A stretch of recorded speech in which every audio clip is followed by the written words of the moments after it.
l'enfer de tous les matins, comment convenablement nouer son nœud de cravate. La première référence doit être la longueur de la partie inférieure de la cravate qui ne doit pas dépasser le 4e bouton de votre chemise.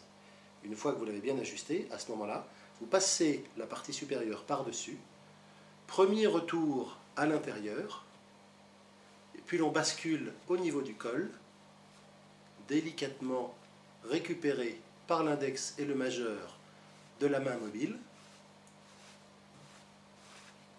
et cela forme le premier nœud. Et puis je passe cette fois-ci de l'autre côté et je rabats la partie supérieure sur le corps principal du nœud pour le masquer. Puis je récupère l'arrière de la cravate que je fais pivoter par au-dessus pour que la cravate revienne délicatement en partie principale. Enfin, il ne reste plus qu'à insérer la partie triangulaire entre le nœud principal et la partie précédemment rabattue. Et votre nœud est maintenant prêt.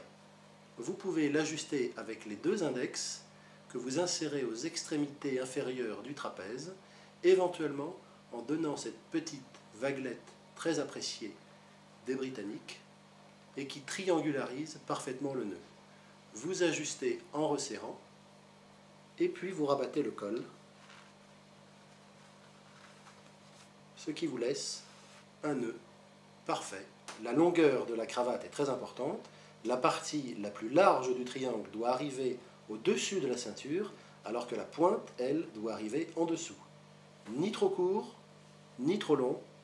En fait, la base triangulaire de la cravate doit masquer la ceinture au niveau du bouton. Vous n'oublierez pas deux grandes règles d'or. Favorisez toujours, avec une chemise que vous choisissez d'orner d'une cravate, un col assez large, sans bouton, avec baleine pour le maintien de la partie triangulaire du col. Vous choisirez une cravate qui sera toujours d'une couleur plus foncée que votre chemise, et bien évidemment, vous préférerez porter une chemise à poignée mousquetaire avec bouton de manchette.